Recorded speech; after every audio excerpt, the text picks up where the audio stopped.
cada decisión de ingeniería, cada decisión incluso de lo que se escribe en el programa es una decisión de compras, es una decisión de costos, un diseño que tiene una armonía, un diseño que tiene, digamos, una cierta belleza, suele generalmente tener una relación con la calidad del producto.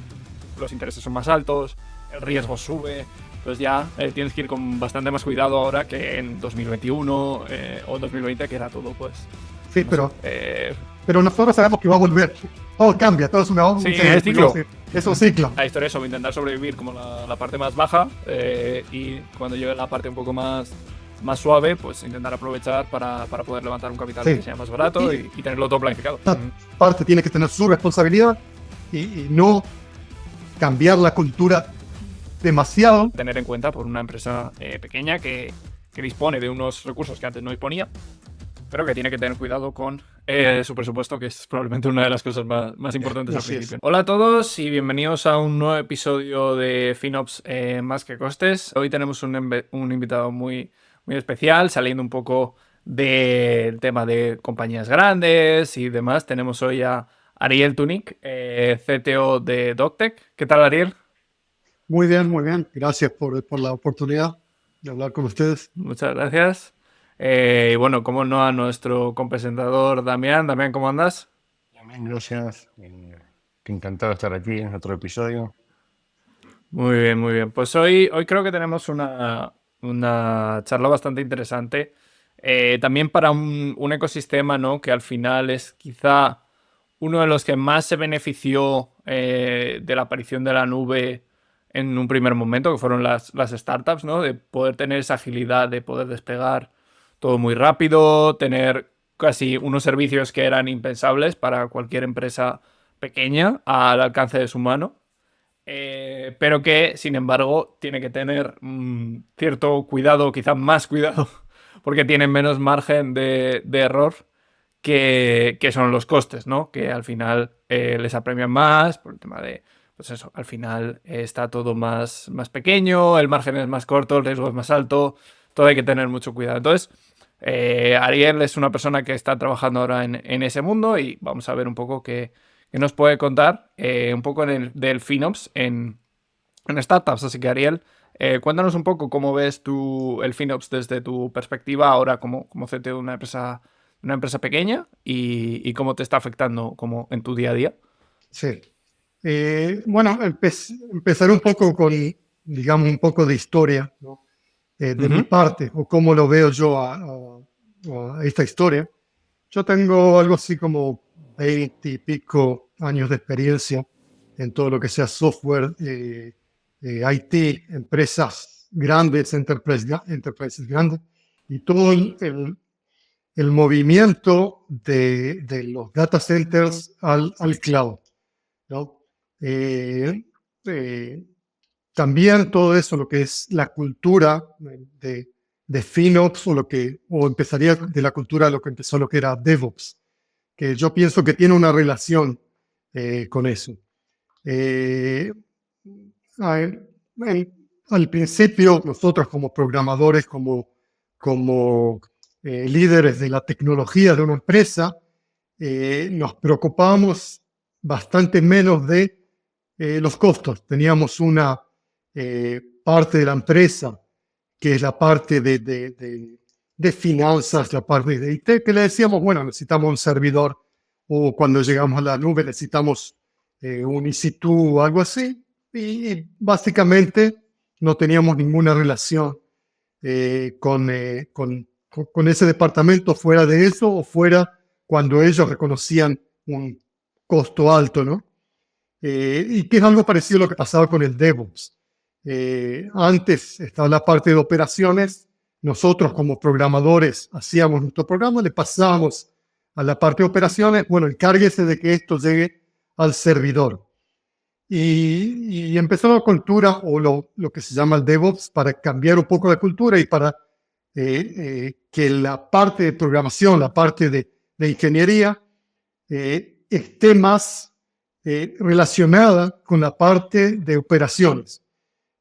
Según mi parte de ver, la cultura cambió, pero no todo lo prometido. Estaba prometido más o menos que los programadores se hagan cargo también de la parte de operaciones.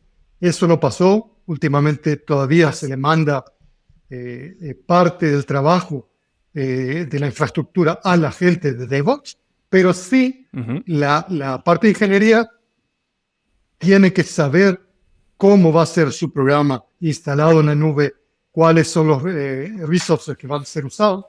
Y yo pienso que algo parecido está pasando en lo de FinOps, ¿no? Eh, Ujú. la parte de tecnología, la parte de ingeniería tiene que tener, no se hace cargo de todo lo que sea la parte de costos y finanzas, pero cada decisión de ingeniería, cada decisión incluso de lo que se escribe en el programa es una decisión de compras, es una decisión de costos. O sea Ujú. que hay que estar hay que saber bien lo que uno va ahora a producir, cuáles son los servicios que van a ser usados en la nube. O sea que hay que tener eventualmente una buena comunicación, una buena visibilidad.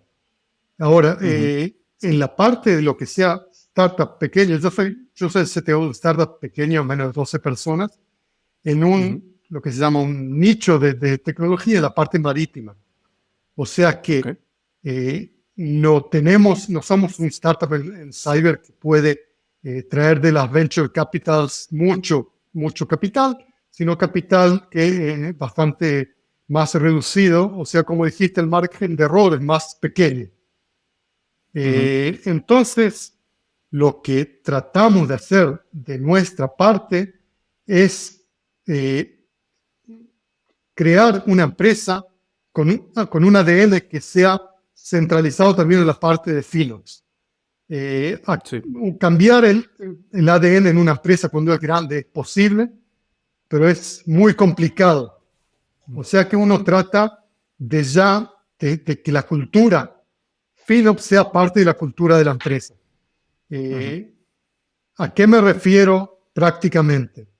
Eh, Cuando uno empieza un nuevo feature, o sea, de que tenemos que, que, que hacerlo como parte del producto, entonces el programador, el arquitecto que es responsable de ese feature, es responsable de la parte de functional requirements, non-functional, pero también de los costos. O sea que cuando eh, un programador, un arquitecto, presenta el diseño, cómo va a hacer el functional requirement, el non-functional requirement, como parte de eso tiene que presentar cuál es los costos que ese feature va a utilizar, ¿no? Eso no es para nada fácil, no es para nada fácil Ujú. porque aparte de los costos directos que uno puede más o menos manejar, a veces no sabe cuáles son los costos indirectos. O sea que es algo muy complejo, es algo que hay que manejarlo, pero es algo que tenemos como empresa parte de la cultura. O sea que uno tiene esa responsabilidad de los costos sean más o menos los que se programó y si no, hay que ver qué se hace, ¿no? Pero yo pienso que lo más importante es que esa parte de la responsabilidad, ¿no? Que es, yo como programador soy responsable de los costos de lo que voy a programar, de lo que voy a diseñar. También querría decir que yo pienso que hay un diseño que tiene una armonía, un diseño que tiene, digamos, una cierta belleza, suele generalmente tener una relación con la calidad del producto. Y yo pienso Ujú. lo mismo con la relación de los costos. Cuando uno tiene un diseño que está en relación de costos bien utilizado, eso también a veces o generalmente tiene relación con un buen diseño del sistema. O sea que eso es Ujú. también parte de cómo nosotros lo vemos y cómo nosotros lo manejamos a toda esta parte del FinOps y costos en nuestra empresa. Ujú. Sí, es Al final es un poco, ¿no? La parte de que al final un producto tiene que ser eficiente en todas sus partes, tanto en tema de uso de recursos, como el tema de su arquitectura y demás. Entonces, al final meter el coste, ¿no? Como una métrica más de eficiencia es algo que en otros casos, como, bueno, se ha dejado un poco de lado, porque lo principal era entregar el producto que fuera eficiente en tema de, pues, peticiones por minuto procesadas, lo que fuera, el ratio que quisiera. Y no tanto como que cuánto está gastando, salvo que sea una cosa, vamos a decir, ingente, tipo inteligencia artificial o procesado de datos de Big Data, algo de ese estilo, ¿no? Entonces, lo que comentas para una startup que al final sigue gastando recursos en menor medida, es algo bastante importante. Así es. También lo que sería, digamos, que cada emprendedor, cada gente que fue parte de startup, conoce mucho lo que es el runway, ¿no? Uno tiene un capital que alcanza hasta cierta fecha, y es nuestra responsabilidad que ese runway sea bien utilizado. O sea que la parte de los costes sea bien utilizado para que ese runway le facilite al CEO, a la gente de business, utilizarlo lo mejor posible y generar el mejor business para la empresa, ¿no? O sea que eso es algo eh, muy, eh, muy importante. Toda la parte también como cultura, toda la parte de visibilidad al máximo. ¿Qué sería visibilidad al máximo? Sería, primero que nada, darle la posibilidad a toda la gente de la empresa, incluso una empresa pequeña, tener visibilidad de lo que estamos pagando en la nube, lo que estamos pagando en los diferentes servicios. Uno utiliza diferentes servicios, no solo AWS, Azure, GCP, pero otros como, por ejemplo, MongoDB Atlas.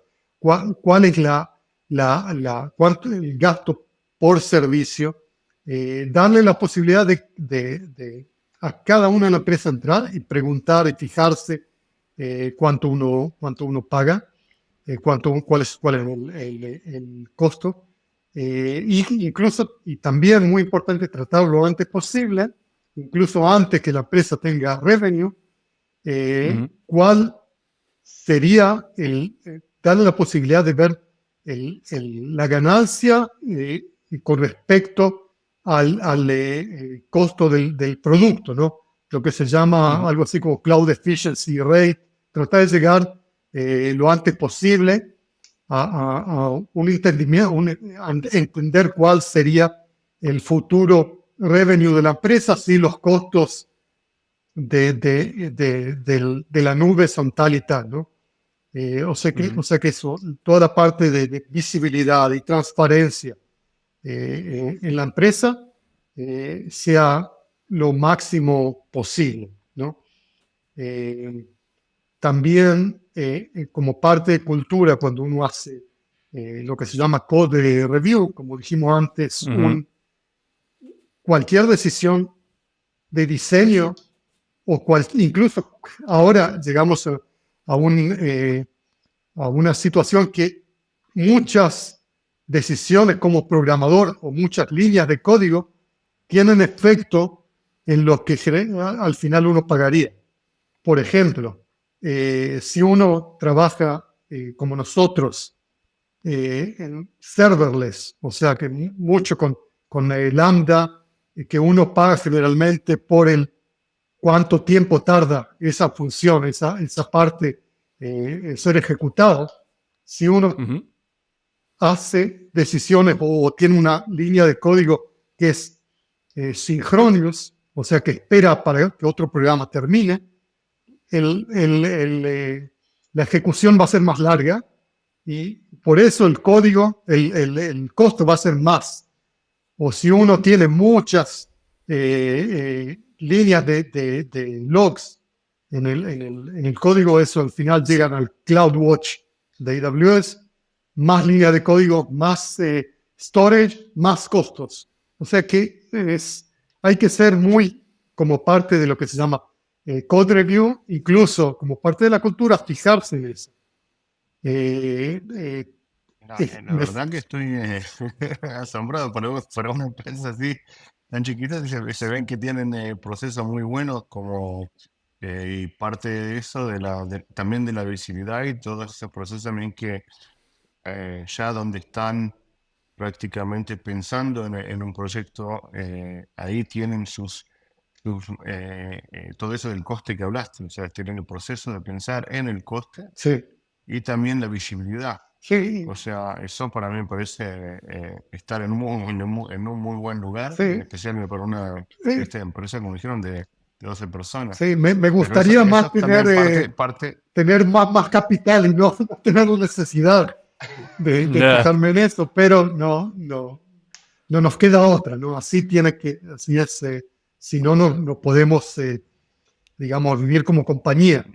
pues llegando a pensar en el cost unit que van a tener en un futuro, también es, creo que Mm. está interesante saber si cada uno cuando diga una arquitectura, pues llegaron todavía a ese nivel que, por ejemplo, cuando dan esa visibilidad, si pueden ver lo que planaron al principio y cuánto están gastando en ese momento. Sí, sí, Son muy sí, interesantes. eso es interesante. Nosotros vemos ir como parte del diseño, como parte del design review.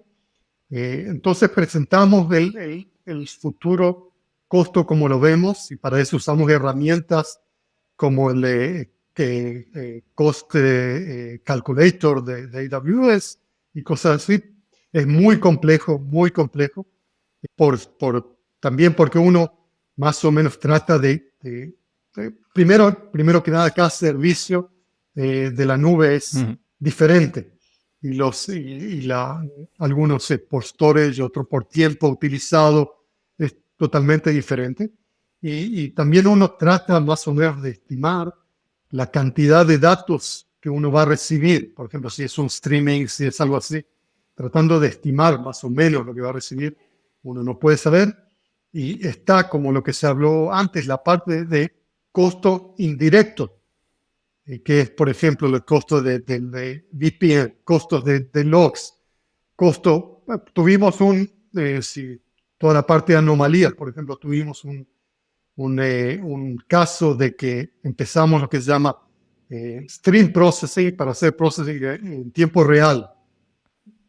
Fuimos bastante justos en entender cuánto pagaríamos por eso, pero llegamos a producción y de repente recibí en el Slack una anomalía muy alta que no entendíamos de dónde venía. Y eventualmente vino de un servicio que se llama Guard Duty, que se fija y Ujú. analiza cada acción que se hizo en la nube y se fija de dónde llegó esa acción. Y el Flink, por ejemplo, que es para el stream processing, escribe mucho y lee mucho del S3. Y de repente, o sea, el Guard Duty, que no es directo, subió el costo muy alto. Por suerte, teníamos esas alertas de anomalías que pudimos pararlas a tiempo, si no, nos hubiera costado mucho. Y quizás tendríamos que haber apagado el stream processing, que eso fuera, que es un servicio que le damos a nuestros clientes, ¿no? Así que es complejo y es importante tener la visibilidad, importante tener las alertas, especialmente yo pienso para un startup pequeño. Sí. Al final ahí juegas lo que hemos dicho, ¿no? Que juegas con menos presupuesto, tema de presupuestar bien, hacer los presupuestos, las alertas de costes para que veas que no se gasta más. Si hay X procesos, pues tener un budget concreto, que alguien lo vigile y que dé margen, pero que también esté controlado dentro de unos estándares. Y me ha llamado la atención lo que habéis dicho, o sea, lo que has dicho del tema de las líneas de código, ¿no? Porque yo me acuerdo que leí un artículo que luego puse en la newsletter que era Million Dollars Lines Lines of of Code, code, sí, también. creo que era el CTO de Cloud Zero.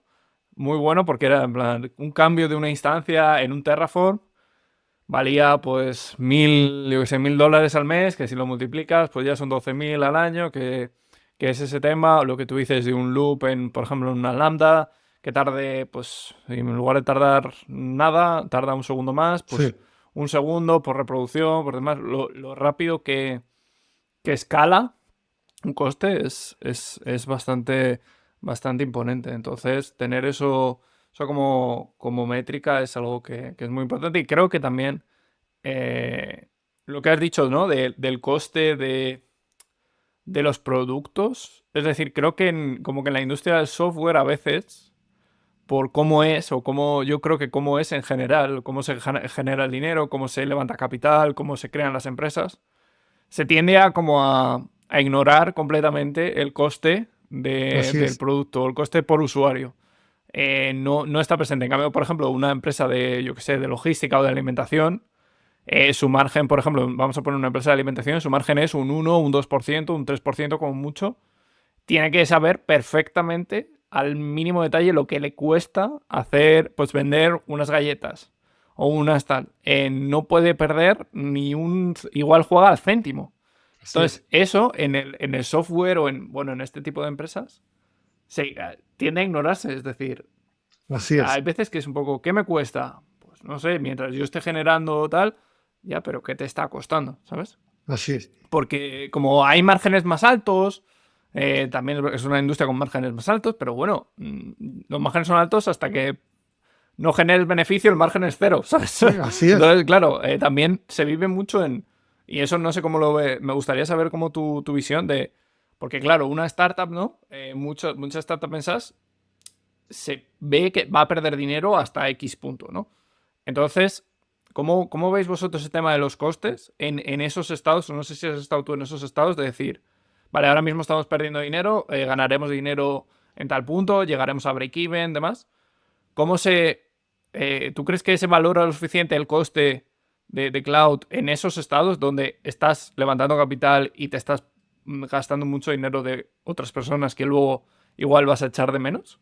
Sí, bueno, eso, todo el ecosistema un poco cambió, ¿no? Sí, Hace unos correcto. años era, no importa cuánto uno gaste, lo importante es conseguir usuarios, ¿no? Sí. Muchas empresas, no voy a dar nombres ahora, pero crecieron así exponencialmente en usuarios gastando muchísimo dinero y eventualmente cuando llegó la crisis empezaron a decir, no, ahora tenemos que generar capital con nosotros, ¿no? Y entonces Ujú, fue muy complejo. Nosotros, desde personalmente, quisiera decir también que hay compañías que quizás eso es lo correcto, ¿no? Que al ujú, conseguir usuarios y después ver cómo generar y para eso, por supuesto, uno necesita un capital importante como que backup, ¿no? Como sea, para generar esa cantidad de usuarios. Nosotros no tenemos ese lujo, nosotros tenemos que ser, generar o tratar de llegar al break-even lo antes posible. O ujú, sea que para eso, como dijimos antes, uno necesita esa, eh, esa visión y esa observability de lo que cuesta generar el producto, el cuesta la operación del producto, o sea que, y cuánto, incluso uno cuando está al principio del startup, es complejo eh, eh, saber cuál es el precio de su propio producto o definir cuál sería el precio del propio producto y para eso es muy importante saber cuánto cuesta, cuál es el costo del producto. Entonces eso es muy importante. Y querría decir también que incluso en un startup pequeño como el nuestro, cuando viene mi CEO y pregunta, mira, tenés acá servicios de Flink, servicios de IoT Core, servicios de S3, una cantidad de servicios. Me pregunta, Ariel, ¿cuál tenemos nosotros en nuestra empresa? Tenemos 3 productos. ¿Qué producto utiliza qué servicio? O, incluso eso es complejo, incluso para un startup pequeño. Ujú. Así que hay que tratar de manejarlo lo antes posible. Eh, en esto no estamos tan avanzados. Toda esa parte del tagging es algo que yo personalmente no he llegado a una decisión si es correcto o no correcto, porque según mi experiencia, si uno tiene que hacer tagging manual, digamos, o uno le da al programador, mirá que tenés que hacer esto porque va a servir para esto y esto, es muy difícil, quizás es lo correcto, estoy buscando alguna forma de hacerlo de forma eh, automáticamente como parte, por ejemplo, de relación entre el repositorio del repositorio del Git o parte del DevOps. Todavía no logramos una buena solución, pero eso también uno tiene que darle el vision de cómo se utilizan los recursos en la nube al CEO o la parte de finanzas lo antes posible. No es fácil, ni Ujú. siquiera en un startup pequeño, así que en un enterprise grande es mucho más difícil. O sea que no sé si respondí directamente a tu pregunta, pero me fui a eh, Sí. distintas partes de eso, ¿no? Sí, Y sí. Sí, era un poco ese tema de. Bueno, lo que no había caído también era que ese panorama con el tema de los tipos de interés, con el cambio de, ¿no? Un poco las políticas sí, monetarias, que ya vamos a decir, el grifo se cerró un poco de tener tipos de interés cero, que el dinero fuera más, pues, se moviera un poco más, ya al final el capital cuesta más levantar, los intereses son más altos, el riesgo sube. Entonces ya tienes que ir con bastante más cuidado ahora que en 2021 o en 2020, que era todo, pues, sí, no sé. pero nosotros sabemos que va a volver. Todo cambia, todo es Sí, es digamos, ciclo. es un ciclo. Digamos, Es un vimos los ciclo, ciclos claro. cambiar, digamos, Claro. los trends La historia cambiar con el es. tiempo. Digamos. La historia es sobre intentar sobrevivir como la parte más baja y cuando llegue la parte un poco más suave, pues intentar aprovechar para poder levantar un capital que Sí. sea más barato y tenerlo todo planificado. Y en la parte más baja generar oportunidades, ¿no? Si uno genera una empresa que es sana en la parte de FinOps, sana en la parte de DevOps, sana en la parte de la cultura, cuando viene la cresta de la ola, uno va a tener más oportunidades como business, Ujú. ¿no? Eso es lo que pienso yo.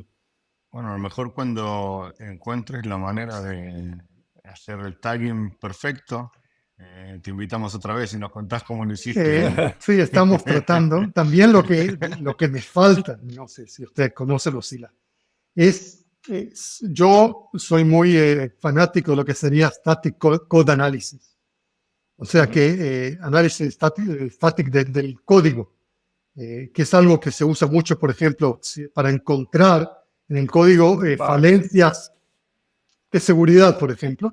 Yo pienso que eso es algo que tiene que usarse también en la parte de FinOps, o sea que si uno ve en el Sí, código en forma estática que hay algo que puede ser un issue en la Sí. parte de FinOps, también sería como parte del proceso de DevOps o como parte del unit test o como parte de eso, vamos a decir, generar una alarma o no pasar al próximo, a lo próximo, lo que sería de la parte del deployment, si uno no pasa bien esa parte, ¿no? Sí, si no creo recordar, creo que hay empresas tipo Infracost y luego hay otra startup también que lo hace, Sí, que es parecido. sí, hablo de todo eso de los shift left, digamos, de esa zona, sí, Sí, sí. Infracost está muy en ese shift left. Luego hay otra que es que no me acuerdo el nombre y que también lo hacía, que creo que hablé con el CEO, pero no me acuerdo ahora mismo. Sí, me voy a fijar.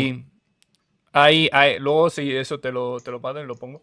Pero hay bastante en ese tema, porque al final ellos, sí que es verdad que es complejo. Al final, por ejemplo, todo lo que tenga que ver con infraestructura es complicado. El tema de analizar los terraforms y ya si te metes en cosas como CloudFormations o cosas más específicas, Sí, se complica.